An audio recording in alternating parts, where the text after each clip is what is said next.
Hello, everyone, and welcome to the Success Secrets Revealed show. My name is Ronald Couming. The sponsor of this show is RCS Online Solutions, where they help business owners and entrepreneurs, much like you, attract, convert, and retain their ideal customers and clients. What we like to do, the purpose of this show is to bring on subject matter experts to help people like you, business owners, entrepreneurs, or those who would like to be, and talk about how they achieve their success, the pitfalls and the things that help them get over those pitfalls. And it is hoped that in hearing those things, one, if and when they happen to you, you will realize that A, you're not alone, and B, maybe learn some steps to get out of them, navigate them. So A, you might not get in them, but then learn how to navigate through them to get out with less pain, so to speak, right? So today I am super happy to have with us David Corbin. He is a two-time Wall Street Journal best-selling author who has been referred to as the Robin Williams with an MBA because of his very practical, high-content speeches coupled with real-life entertaining and sometimes side-splitting stories and applications. He is also known as the mentor to mentors, as he has trained and advised, mentored, and guided many luminaries in the field of speaking, consulting, entrepreneurship, and big business. A former crisis intervention counselor with a background in healthcare, he has served as a management and leadership consultant to businesses and organizations of all sizes, from startup businesses all the way to Fortune 20 companies, much like AT&T, Dominos, Kaiser, American greeting cards, as well as cabinet members. Additionally, as an entrepreneur and investor, David was awarded the Innovation of the Year by Bank of America and presented in association with former Prime Minister Margaret Thatcher, Tom Peters, Secretary of State James Baker, Maya Angelou, and others. He has been featured in Forbes magazine, Inc. magazine, NBC, Fox, and was the host of the movie Pass It On. Last year, he had not one, but two of his books make the Wall Street Journal list, a testament to the importance of his teaching. Dave, join us. How are you? Fantastic. I got to tell you, I've never heard anybody say startup like that. American greeting cards. I mean, I'm a former New Yorker, but forget about it. Hey, you know what it is. I want to go to Vinny's. Hey, how do I get to the island? I want to get a dog. It's over there. How do I get to the island? Is that the red train or is that the blue? Yeah, you got it down. How you doing, man? Excellent. Thank you so much for joining us today. There was one company that you work for that, as I was reading your bio, your intro, I couldn't pronounce it. So instead of butchering it, it's the one that began with the P, but I didn't want you to not mention it for you. Beats the hell out of me. I'm celebrating my 40th year as an entrepreneur, consultant, advisor, speaker, blah, blah, blah. And in those years, there have been a lot of different companies. So if you leave one out, no one's going to get excited, including myself. 40 years of being psychologically unemployable. Nice. Yeah, nice. But 40 years, how's that possible when you're only 29, brother? Yeah, I started in the womb. I was a very early super achieving zygote. We all were pretty super achieving when you think about it. I mean, we're the result of one of millions of sperm that made it. So we're sort of all champions, you know? That's true. We fought a whole bunch of odds before we had a chance to fight any of these odds. That's right. Yeah. I love when you call them pitfalls, right? Yeah. And sometimes it doesn't feel like it's a pitfall. It feels like it's an avalanche fall, but I could assure you the net, if you will, strategy is quite similar, whether it's a mountain or a molehill. It's and we can talk about some of those. I would love to, because right now I kind of want to have these interviews not be so time sensitive, so they can live on and have value whenever anybody sees them. But, there is no way in the world we can't not mention what's going on right now, because it is affecting business owners, entrepreneurs, as well as the healthcare issues. But, the mental, the emotional, and financial strains and stresses that it's putting on business owners and entrepreneurs, I think this is just a great example of, maybe it's a mountain opposed to a molehill. It will pass and we will survive, but how much damage between now and then? And if you could help people maybe navigate through that, I think it's a blessing that we have this opportunity. Well, my name is not Solomon the Wise. My name is David the Fortunate, David the Lucky, David the Figure It Outer. That's what entrepreneurs are. Entrepreneurs are essentially innovators, inventors, and the like. I'm particularly impressed with that guy Dyson over in England. Dyson, the vacuum cleaner guy. Yeah. Well, he went in, I think it was in 10 days, created a ventilator. Wow. And he's creating 15,000 ventilators. They're in the manufacturing process. That's the entrepreneur, baby. That's the entrepreneur. And I would ask entrepreneurs and small business owners, those who call themselves entrepreneurs, to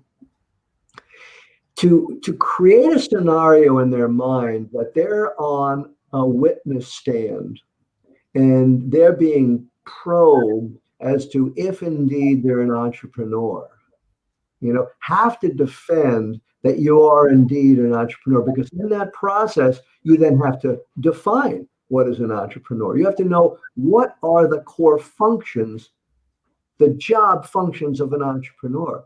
And then you can get real serious about saying, well, I am, but I can get better in this area. Or, maybe I'm not. And in order for me to be that, I ought to or need to. But, that's ephemeral and that's philosophical, but it's also very practical. But in answer to your question, what is it that could be done today, while we're drinking our quarantinis, while we're staying home? And mine is Maxwell House, but mine is green tea. But what can we do and to use this time effectively? Number one, you got to survive. You've got to survive. If that involves conserving costs, you've got to survive. You got to survive here, and here. You've got to survive any way you can. I heard someone, the highest caliber, suggest maybe even get a job. What? A job? Whatever it takes to survive. My buddy, one of my dearest friends, one of my closest friends for over 30 years, and I know it's 30 years because his son graduated from a program that we were doing when I was partnered with Brian Tracy, and his son was born on the day that he graduated, and he actually didn't make it from California to New Jersey for the birth of his son, Adam. But I know Adam's 30, so I know Mitchie and I go back 30 years. And his name is Mitch Axelrod. Jot his name down, Mitch Axelrod. He's a brilliant, brilliant individual who doesn't promote himself all over the place. And he's worked on a program called Soul, Roll, and Goal. Soul, Roll, Goal. And he's working on the book right now. He owns soulrollgoal.com. And it's basically, before you set out a role in life, make sure that it resonates, it harmonizes at the frequency of your soul, which is to say, check in, right? When I came to California to go to medical school, I got a PA program. I didn't go because at a soul level, I knew that was not my role. So dare I set a goal? I end up with soul frustration and role frustration and then goal frustration. So I recommend, I suggest that our small business people and our entrepreneurs stay alive no matter what it takes. And if the role you choose is not harmonizing with your soul, it's okay right now. It's a temporary. You can go in there honestly and openly saying, this is not my goal in life. It is a temporary role that I'm willing to do to support my long term. So stay alive financially. That's huge, baby. I love it. And that was soul, goal, and roll. Oh, soul, like your soul. Yep. In Spanish, they call it the alma, soul, and roll, ROLE, and then goal, GOAL, soul, roll, and goal, soulrollgoal.com. Mitch Axelrod. Now, this guy, Mitch, I must tell you, 3 weeks ago, out of nowhere, 65 years old and healthy, eats well, suffered a stroke.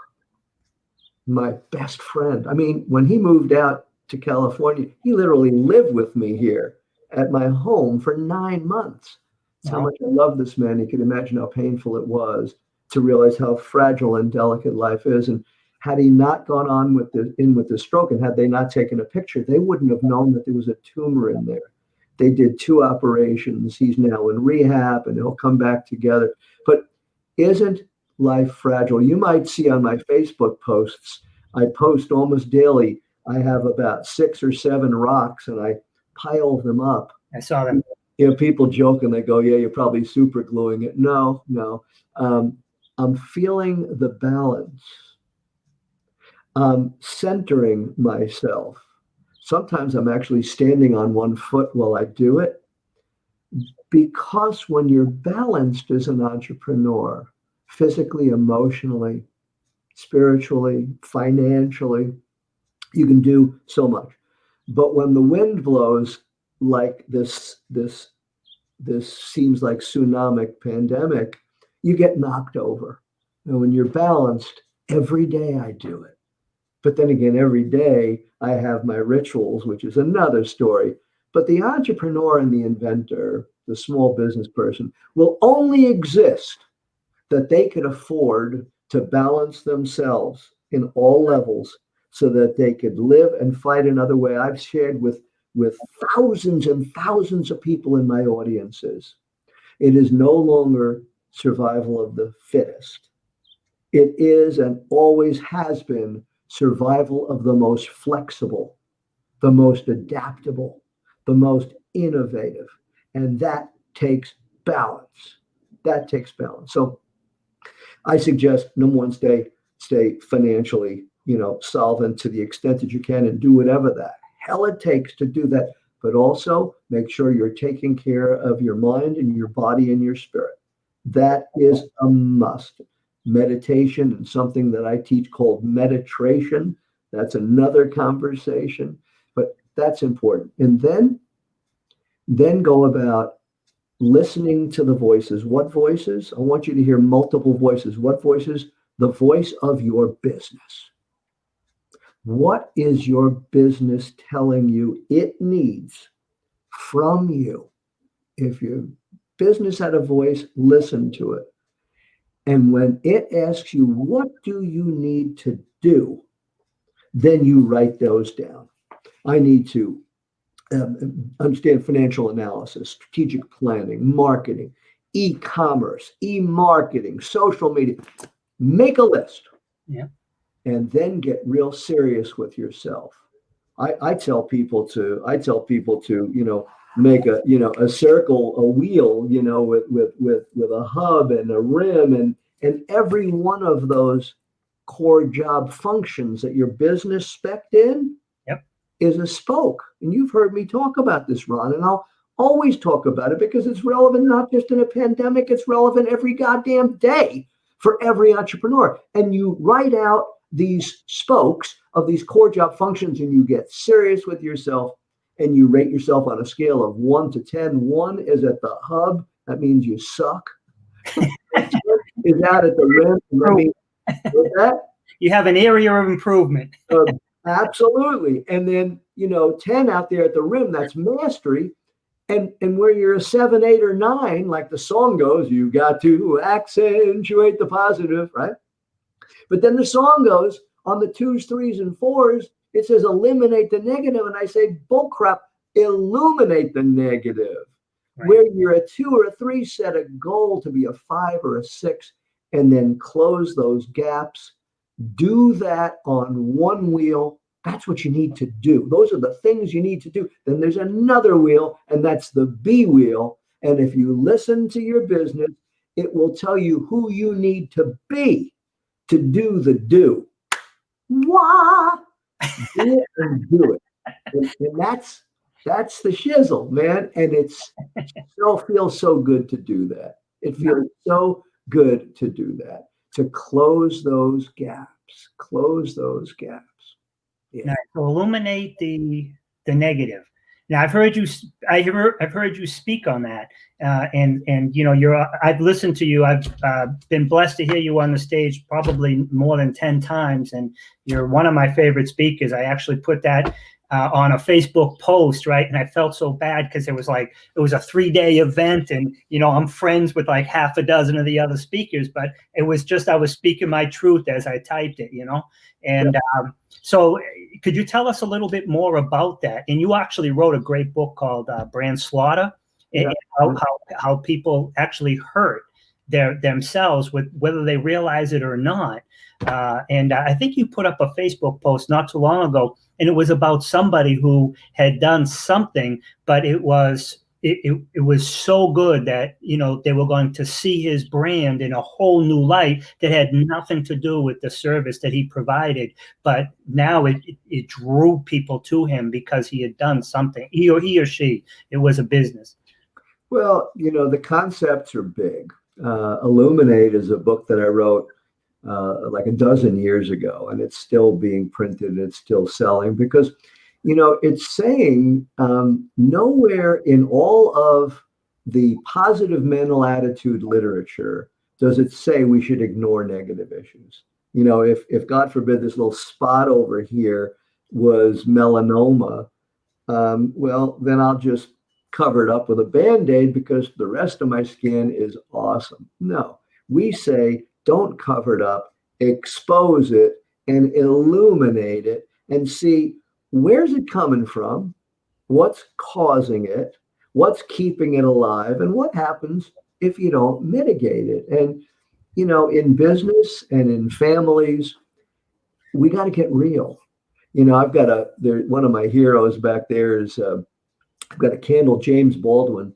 He said years ago, amazing African-American artist, movie maker, philosopher. He said, in essence, we can't solve everything we face, but we can't solve anything unless we face it, right? Which is get real, face it.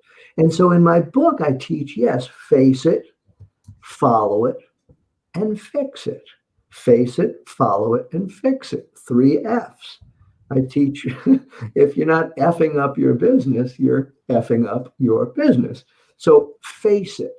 What is it in your business and your life that you're not facing, that you're sort of sticking your head in the sand? And you know what happens when you stick your head in the sand? Your butt's exposed. And life will kick you in the butt if you don't stay awake and alert. So, for example, I knew what was coming down with this pandemic. I knew it early on. I knew what it was laced with. I had a strong sense. I had a sense of how I thought the administration would react or not react. So I faced it. And then I followed it.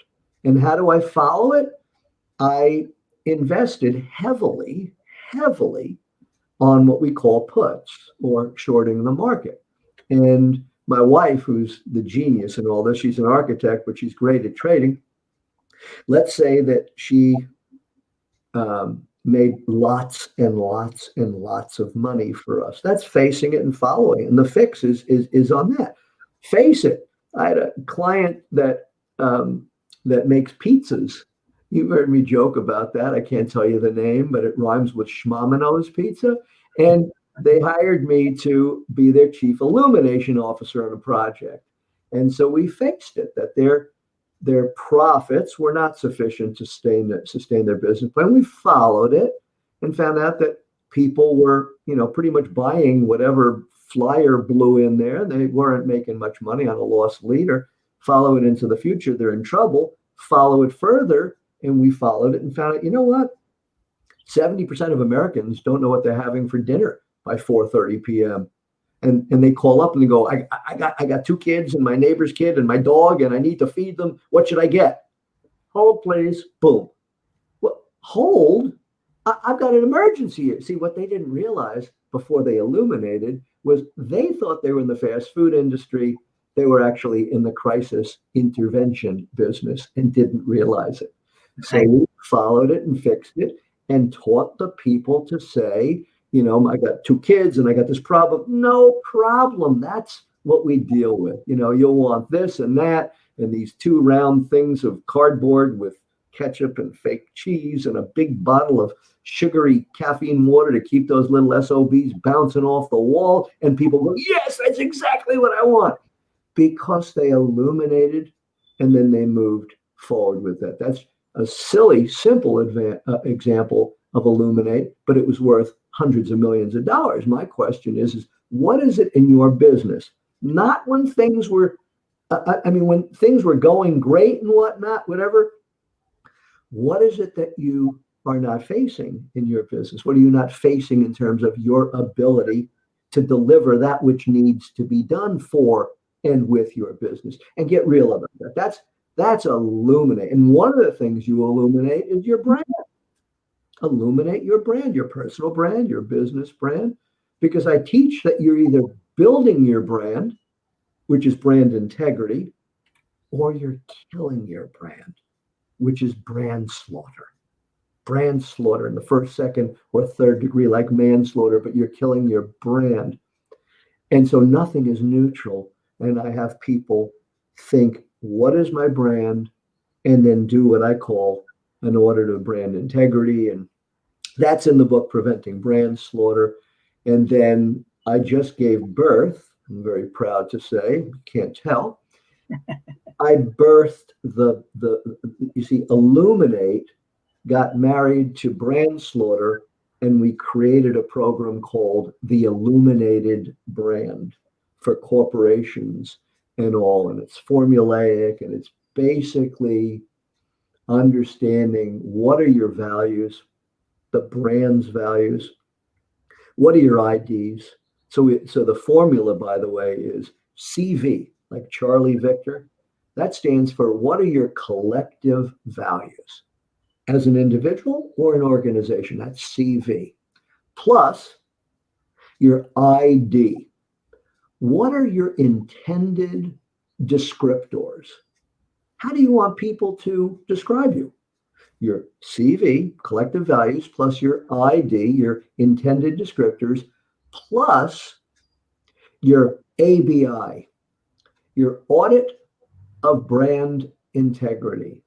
And that is, you take your pad and paper with your values and your descriptors, and you look at all the intersections in your business, in your life, you and your employees, you and your family, you and your vendors, you and your whatever.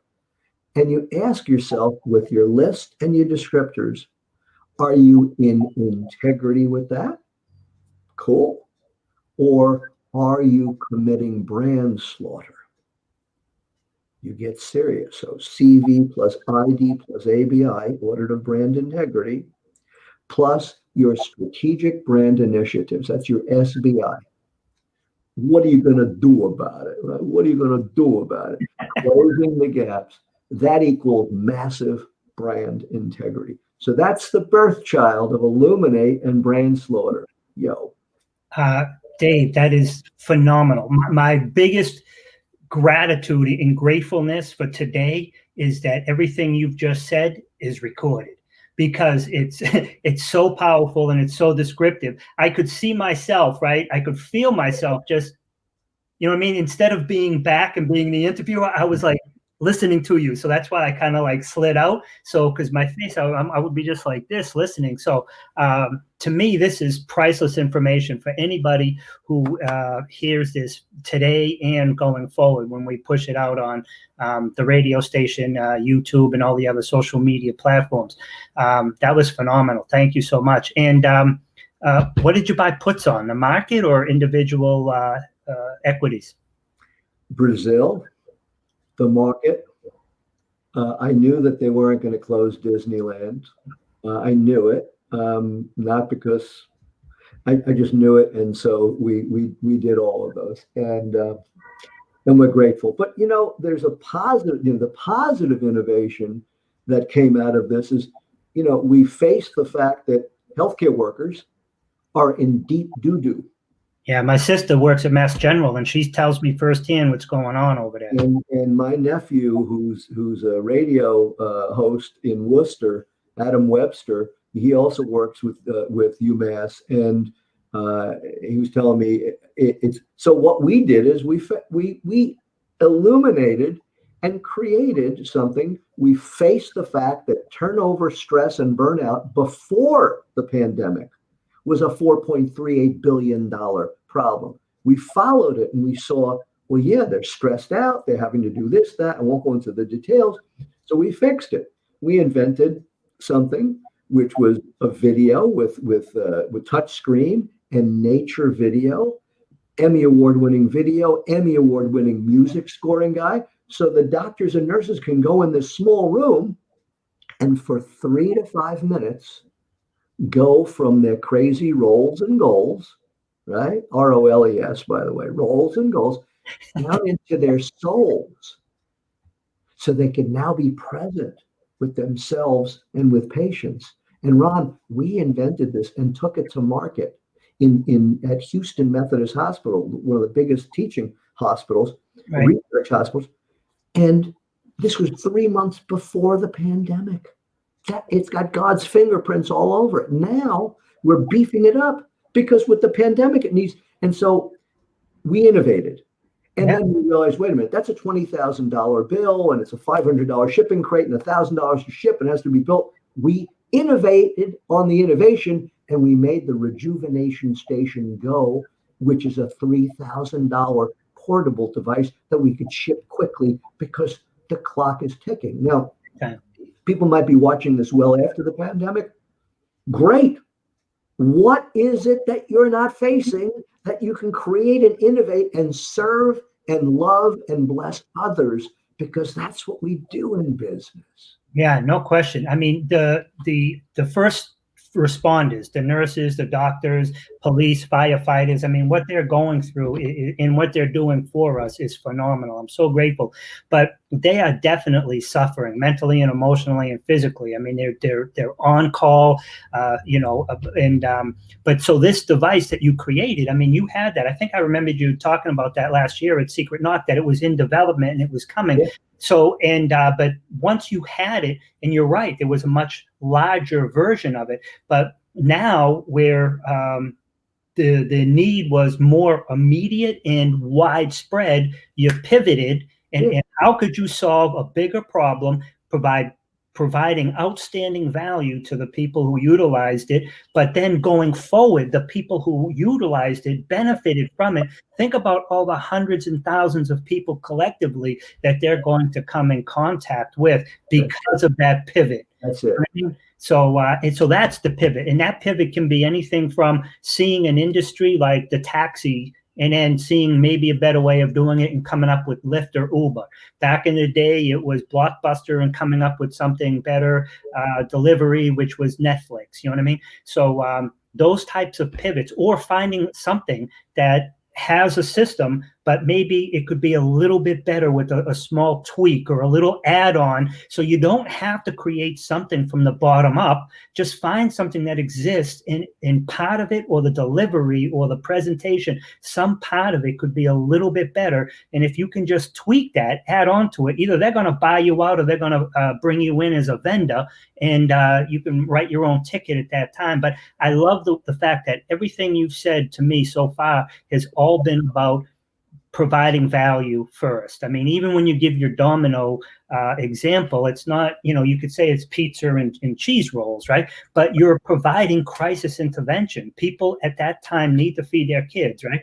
And so everything, it's about serving people. So I really appreciate everything you've talked about today, Dave. Yeah, I want to take a look at rejuvenationstations.com, rejuvenationstations, plural, .com. And you'll see what we've done. And this is my, I don't know what invention, fifth, sixth, whatever. As you mentioned, I mean, I won this Innovation of the Year. It was all based upon Illuminate. So I suggest people take a peek at some of these things. And then my latest book, which is called Point Count: From Image to Influence, based upon some obscure founding fathers conversations we found, that hit the Wall Street Journal bestseller list also. So I recommend these books, not to make the dollar that I'll make, but I don't write about these things unless I believe in them. And that's all about how to influence, how to be influenceable, and how to be an influencer. And it's a great groovy book called Point Count. I wrote that with Phil Wexler. And it hit the list because people want to know, man. I mean, this is it. So right now, there's no better time to invest in yourself.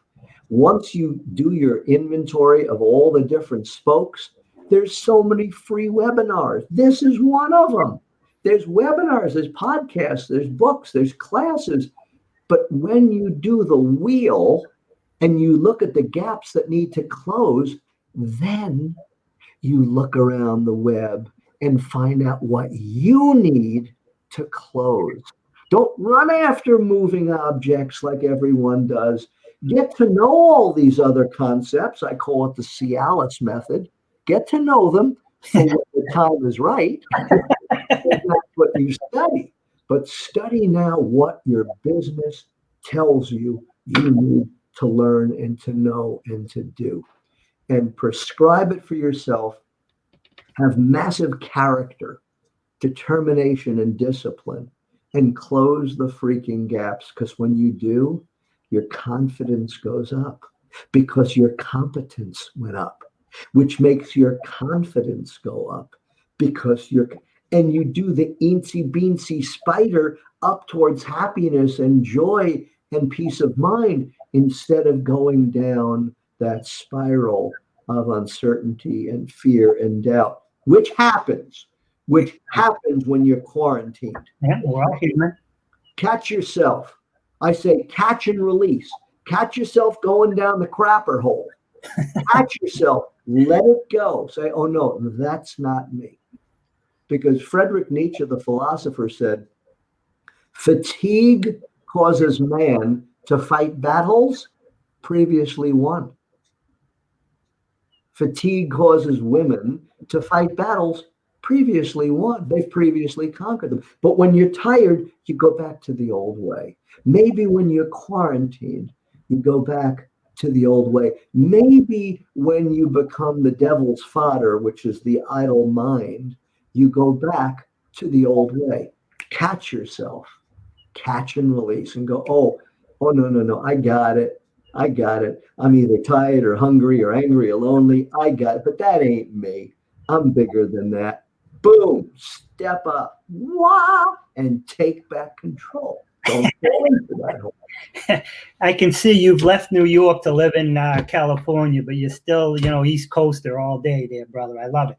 And one of the things that I really like about what you just said in this last segment is about, without using the exact words, it's about empowerment. It's self-empowerment. Right now, there are a lot of people who are feeling disempowered. They're sitting at home. They don't know how long things are going to last. Some people have less money than they had, but their bills are the same. And but now you've given them actionable steps about, trolling the net in a good way, the internet, seeing stuff that's out there, something that you might be able to contribute to, something that you might be able to change. And so to me, that's like the gift of empowerment. Get off your butt, figure something out, look around, turn off Netflix, right? You know what I mean? Do it. Don't just talk about it. Here, I want to give this to you. It's rejuvenationstations.com. Yeah, I have Rejuvenate. It's there. It's strolling. You see on the bottom? No, you have rejuvenation.com. It's this one here. Now you got it. Take a screen capture because we're very proud you'll be able to get a sample tasting of what the programs are. Because If you can get a sample tasting, when the fit hits the shan for you, you can now look at this video and listen to the audio, and you can chill. Okay, very important that you can ground yourself and chill. One of my dear clients who I wrote a book with, Neri Hang, who lived during the Cambodian killing fields under the bloody regime of Pol Pot. We wrote a book called From Internment to Fulfillment, based around her model, which she didn't realize she had a model, but in my mentoring, I helped expose her model, which was SBCIA, which is stop, breathe, center yourself, inventory your assets, and then take action. SBCIA. Well, sometimes you need to stop, breathe, and center yourself, man. You got to do it. You know, Ron, because I've talked with you about this. After the Jewish high holidays, where there's a part where you bow your head down and then you stand up, they say the words, Anachnu kodim u'mushtachavim u'modim. I bow down. And one of my dear friends, Reconstructionist rabbi, he said, well, why don't we actually, instead of bow down, why don't we actually go down on our hands and knees like our Muslim brothers and sisters? And I did. And it was really weird. I felt embarrassed and whatnot, which is ego. And when I let go of that, I realized I was being reverent. As the Buddhists, as the Hindus say, Om Namah Shivaya, Om, the primordial sound that everything comes from, Namah, I bow with the greatest of love and respect, Shivaya, the God within. So I did that, and I've been doing that every day now for 14 years. I don't do Hebrew, I do English, and I do say 4 things. Number 1 is yes. I tell God and the universe and the spirit, yes. Next, please. Next is more. The next is thank you. I want the universe to know that I'm thankful. I want more. Yes to it. And I'm grateful, and I'm humble, and I'm pleased. I say, please. Yes, please, more thank you. And then I give thanks for anything that happens.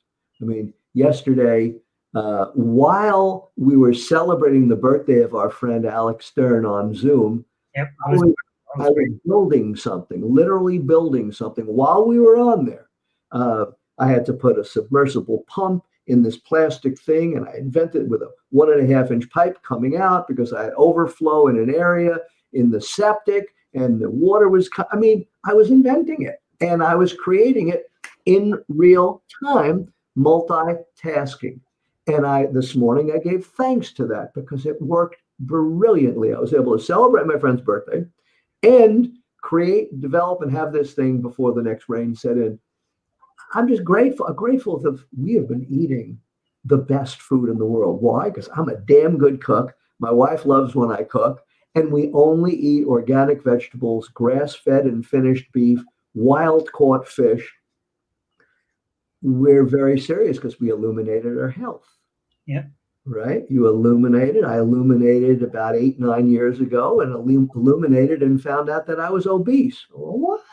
Yeah, I was obese. And I followed that. Why am I obese? Well, it's real simple. Every night I was drinking 2-3 glasses of wine, get real hungry. My blood sugar was low. I'd take sardines, chocolate syrup, whatever was there, and eat it because I was so hungry. Follow that out into the future. I was 40 pounds overweight. I'll be 42 and then 50 and then overweight. I'm not going to be able to enjoy my children, my grandchildren, blah, blah, blah. What's the fix? Well, the fix is the easiest part in the world. When you're motivated, anything that you could vividly imagine, ardently desire, and enthusiastically act upon must inevitably come to pass. So, illuminate. I released 40 pounds. I stopped for 5 years, all news, all newspapers, all television, all coffee, all alcohol, all cigars, and I restored my health. So I still don't drink coffee. I watch as little news as I possibly can, yet you have to have my occasional whatever. point is when you illuminate, your health gets better, your mental health gets better, you feel as though you're more in control of your destiny, your dharma, your karma, your sadhana, your path, your whatever the hell you want to call it. And it's like when you put something, you check something off on a list, it feels good because that's the law of control. And then sometimes you'll put it on the list just so you can check it off. That it feels good closing those gaps. That's my story. I'm David Corbin, and I endorse this message.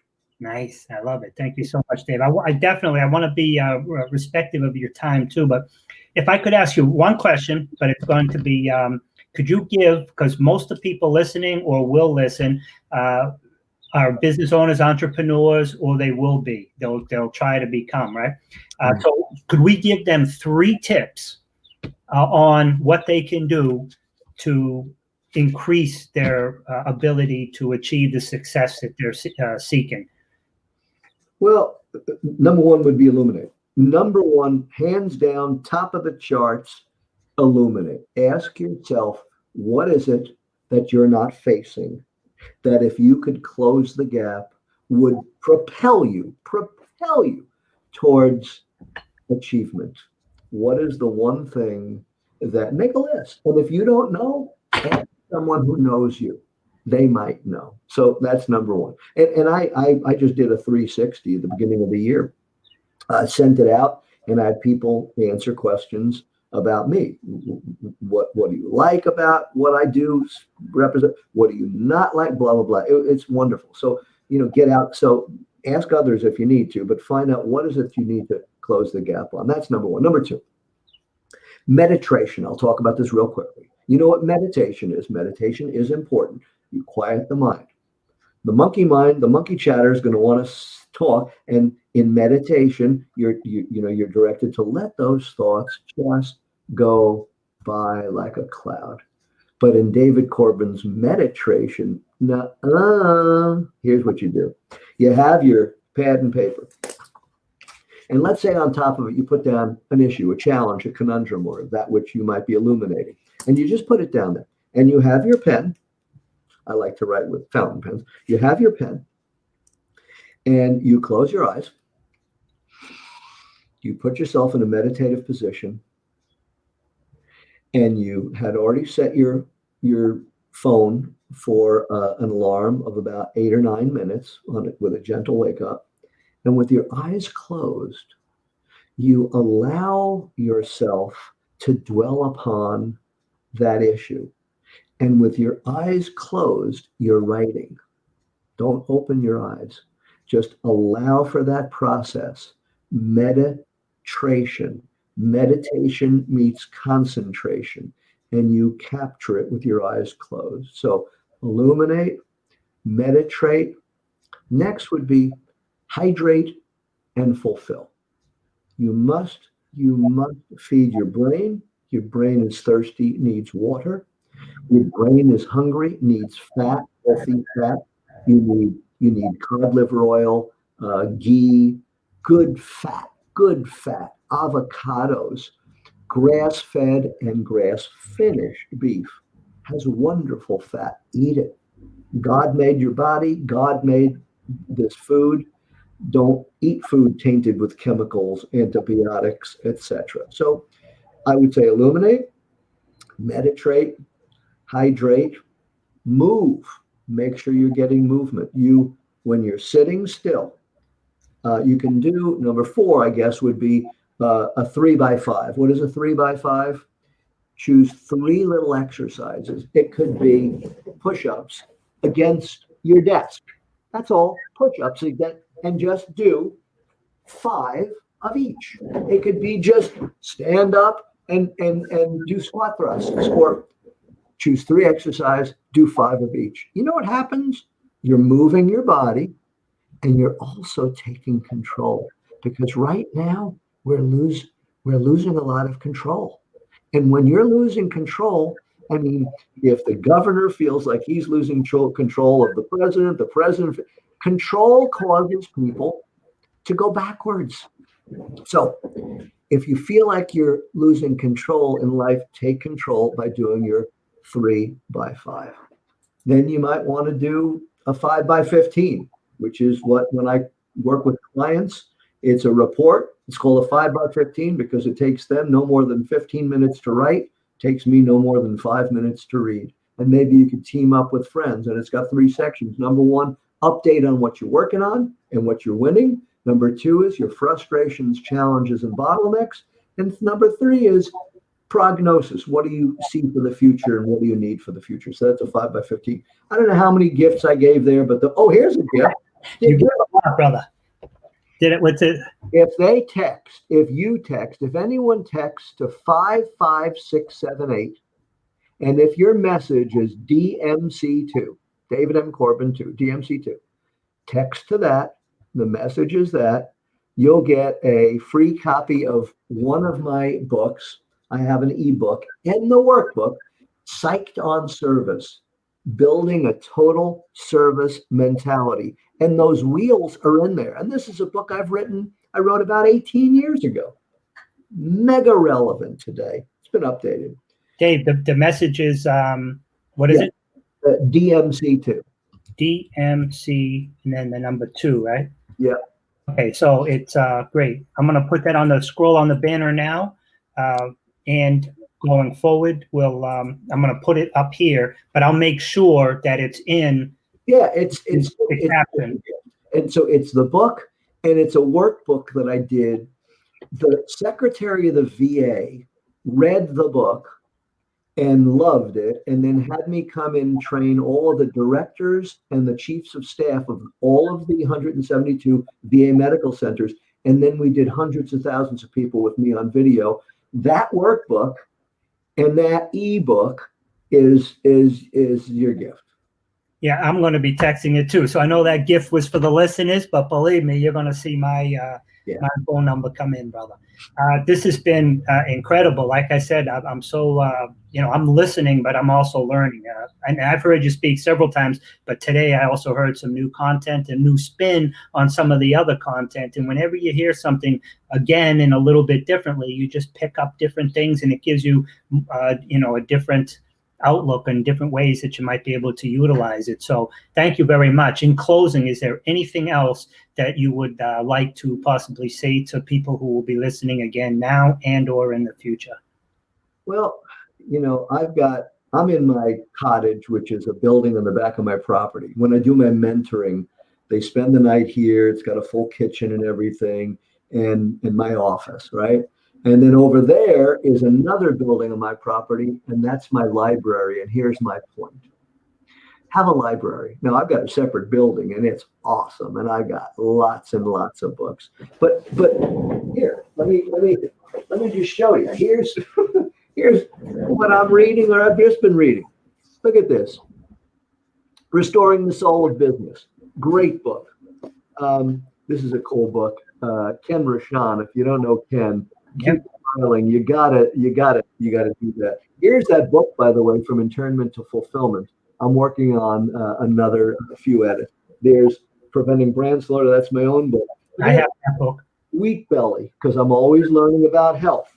The Kaufman Protocol. Sandra Kaufman, brilliant scientist on anti and reverse aging. This is an absolute must book.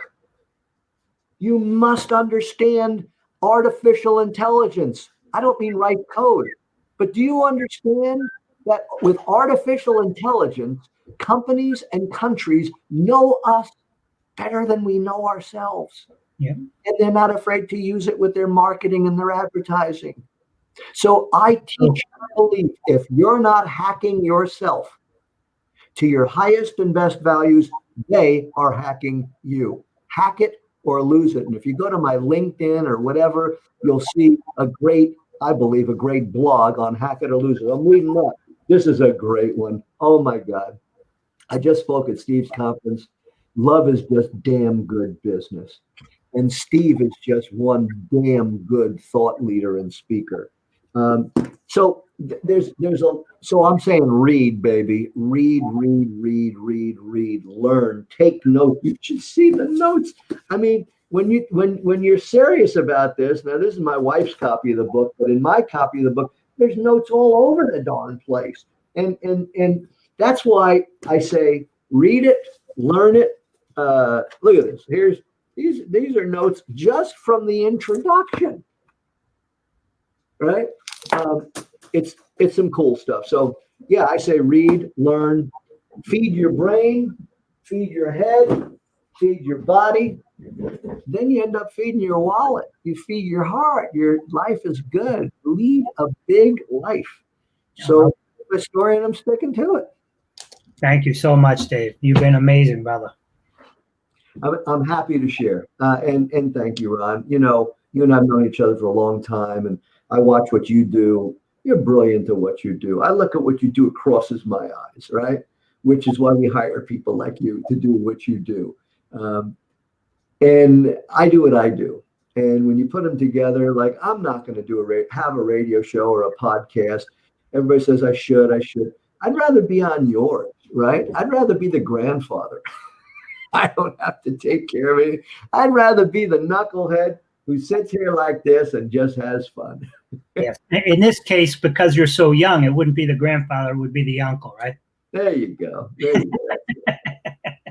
All right, Dave, thank you so much, man. Sincerely appreciate everything.